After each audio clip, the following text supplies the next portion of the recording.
جانور غذا حاصل کرنے کے لیے سفر کرتا ہے ایک مقام سے دوسرے مقام تک، جہاں ہریالی دیکھتا ہے وہاں منہ ڈالتا ہے، جہاں سبزہ دیکھتا ہے وہاں جھکتا ہے، جہاں اس کو اپنی غذا نظر آتی ہے وہاں وہ غذا کی تلاش میں چلا جاتا ہے۔ لیکن اس پر یہ پابندی نہیں ہے کہ تم فطرت کے تقاضے کے مطابق جو تمہاری غذا ہے اس میں کیا کھاؤ گے اور کیا نہیں کھاؤ گے،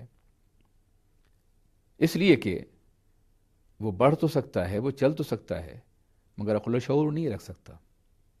حق و باطل کا امتیاز نہیں ہے، اسے فری ول نہیں دیا گیا ہے، بلکہ اس کو اس کی غذا کی پہچان دے دی گئی ہے اور وہ اپنی غذا پہچانتا ہے اور اسے کھاتا ہے۔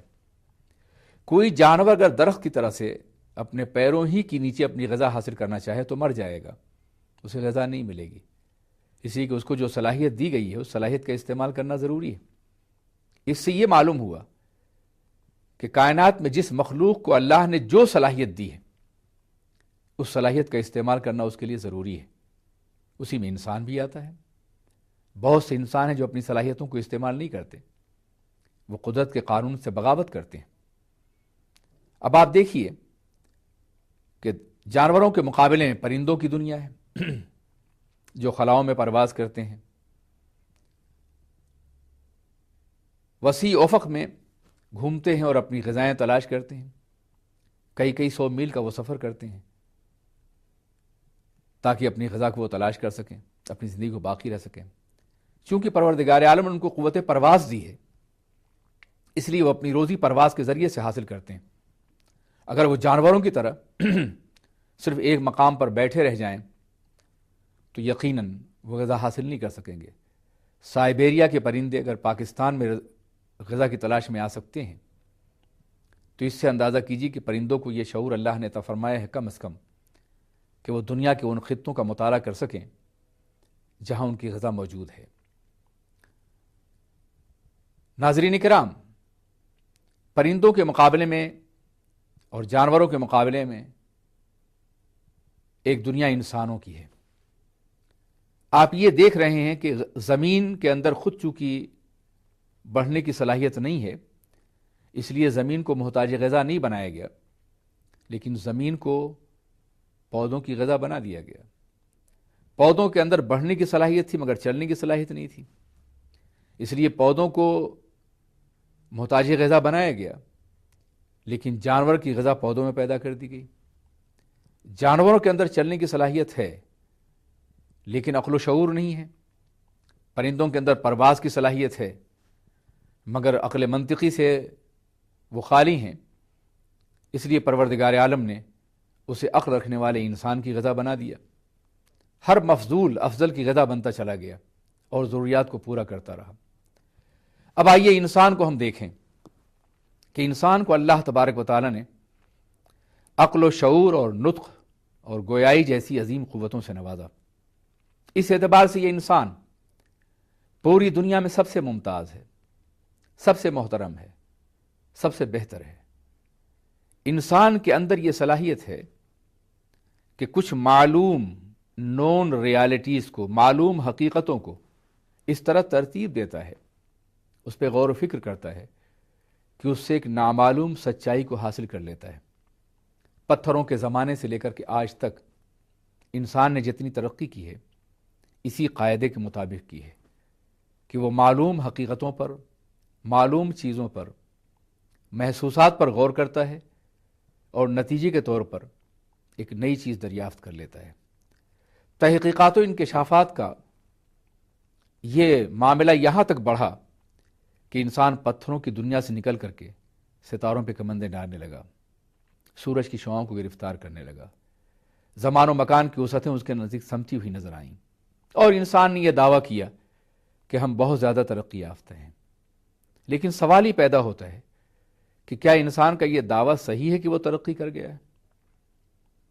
بلا شبہ عقل و شعور کے اعتبار سے اس نے نئی نئی راہیں پیدا کی، پوری دنیا کو ایک گھر میں تبدیل کر دیا، اس نے ایک گاؤں میں بدل دیا، لیکن کیا انسان ترقی یافتہ نظر آتا ہے آپ کو کہیں؟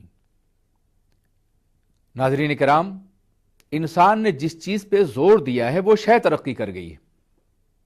انسان پہ نے فولاد پر زور دیا، لوہے پہ وہ ترقی کر گئی، کر گیا، انسان نے گیسز پہ زور دیا، اس میں ترقی ہو گئی، انسان نے بجلی کی قوت کو دریافت کیا، اس نے ترقی کر لی، انسان نے تعمیرات کے میدان میں آگے بڑھنے کی کوشش کی تو عمارتوں نے ترقی کر لی۔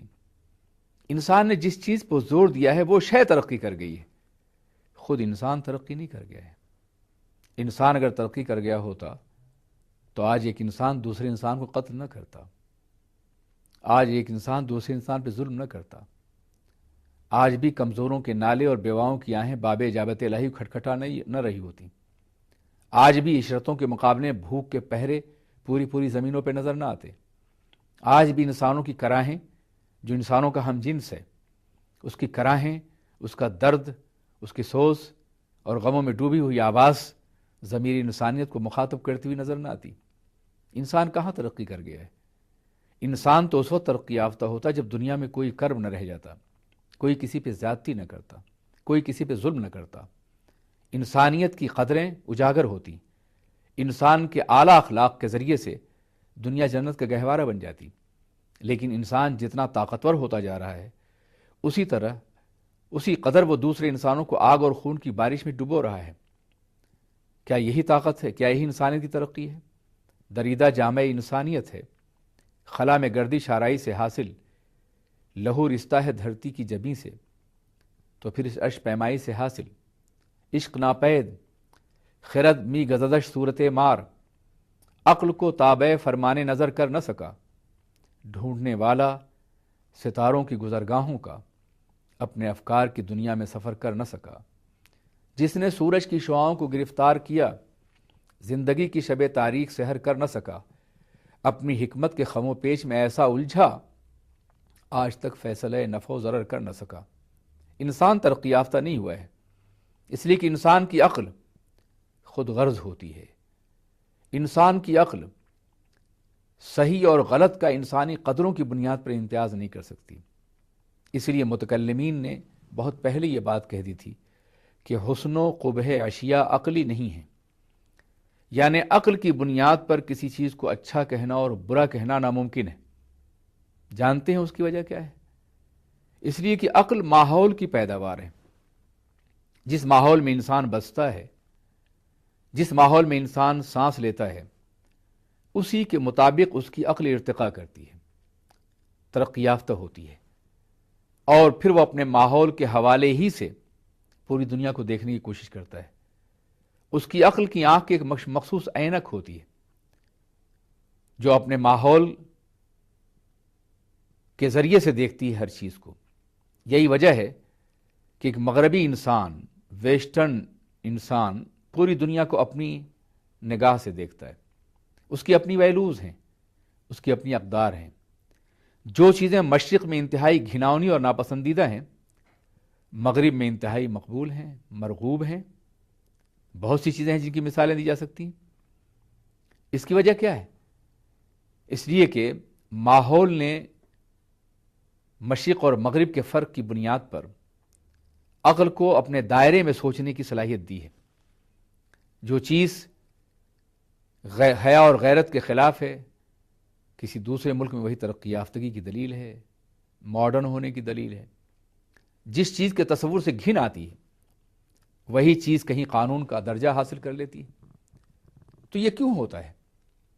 اس لیے کہ عقل ماحول کی پیداوار ہے۔ اس لیے عقل کی بنیاد پر انسان جو فیصلہ کرے گا وہ تمام انسانوں کے لیے قابل قبول نہیں ہوگا۔ ممکن ہے کہ مخصوص ماحول کے لیے کچھ دنوں کے لیے وہ قابل قبول تو ہو، لیکن ہمیشہ کے لیے نہیں۔ اسی طریقے سے عقل جب بھی کسی قانون کی تشکیل دے گی تو عقل آج کو دیکھتی ہے مگر کل کو نہیں دیکھتی۔ کل کے بارے میں انسانی عقل کے پاس صرف ظن ہے، تخمین ہے۔ انسان صرف اندازہ کر سکتا ہے لیکن حقائق نہیں دیکھ سکتا۔ وہ انسان قانون بناتا ہے، قانون گاہوں میں قانون بنتے ہیں اور پھر انہیں خود انسان توڑتا ہے۔ اس لیے توڑتا ہے کہ وہ آج کو دیکھ کے قانون بناتا ہے، کل کا اندازہ ہے اس کے سامنے، لیکن کل ایسے حالات پیش آتے ہیں جس کی بنیاد پہ قانون سے توڑنا پڑتا ہے۔